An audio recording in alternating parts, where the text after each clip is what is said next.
this video, I'm going to show you how to run SPSS and solve for persons correlation. So first thing to do is to open the file in SPSS.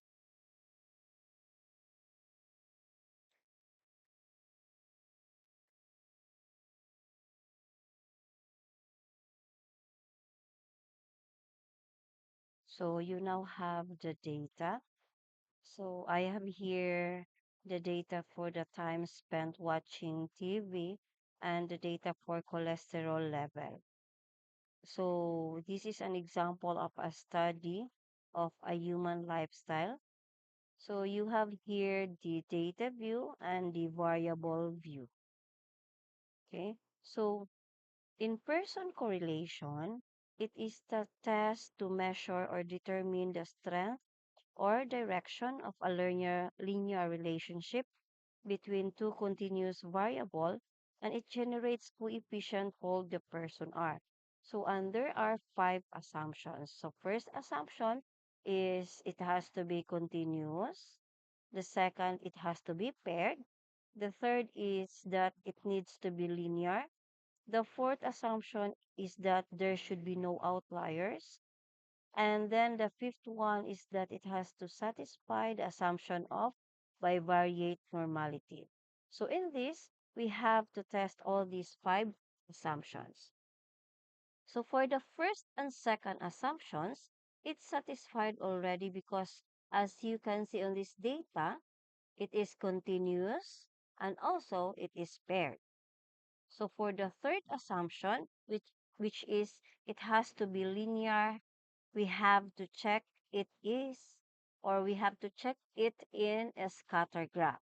So first thing to do is to click graph, and then we have to choose chart builder. Then we have to click OK. Okay. As you can see, we have here the two variables. And then in gallery, we have to choose the scatter dot. And from here, we have to choose what type of scatter graph we will use. So, and then drag it here. Then we can see the x-axis and the y-axis. And so let's assign, for example, the time spent to x-axis. And then the cholesterol level is assigned this to y-axis. And then for the elements properties, we have this x-axis point and the y-axis point. For the y-axis point, you have to uncheck the automatic minimum and make sure here it displays 0. Okay? And then the scale type, you have to make sure also that it is linear. After that, you have to click OK. Okay. Here is the graph for the scatter plot.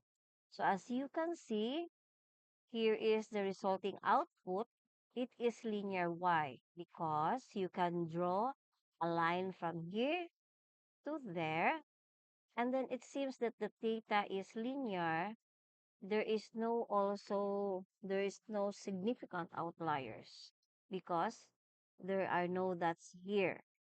If ever there are outliers, you have to check the data and make sure that all the entries in the data are properly entered. So as you can see, there is no significant outliers, and the scatter plot indicates a linear relationship, and it satisfies already the assumption 3 and assumption 4. So next we have to check the normality. Let's go back to the data. Here is the data. Then we'll go to analyze. After that, we have to go to descriptive uh, statistics and then click explore, right? You have here the two variables and then you have to transfer it here by clicking this.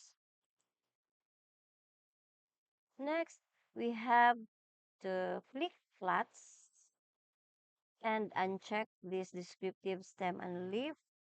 Then for the box plots, you have to choose none. and make sure that the normality plots with test was checked. You have to click continue, and for the display, you have to click plots, then click OK. Okay. For the test of normality, we have here this table. Okay. Then you have to make sure that the p-value is greater than 0.05. So here, take note that this sig, because this will indicate the p-value. So this 0.130 and this 0.065 is greater than 0.05. So therefore, your data satisfies the normality curve. So now all the assumptions was satisfied. So let's proceed with the running the person moment correlation. Let's then go back to the data. Then we have to click again the analyze. Then you have to click correlate. Then choose bivariate. So here are your two variables. We have to transfer it here, right, for the cholesterol. Then you have to make sure that here in correlation coefficient, you click the person. The test for significance, you clicked the two-tailed and checked already the flag significant correlations. After that, you have to click these options and make sure that in missing value, you choose exclude cases pairwise. Then you have to click continue and then click OK. Okay. So here is the result for the correlation. So here the correlation coefficient is 0.371, and this would indicate magnitude of medium or the moderate correlation. And this asterisk here means that the correlation is significant at 0.01 level. So therefore, to interpret this result, there was a positive or there was a moderate positive correlation between the time spent watching TV and the cholesterol level. So thank you for listening. That's all for the person correlation.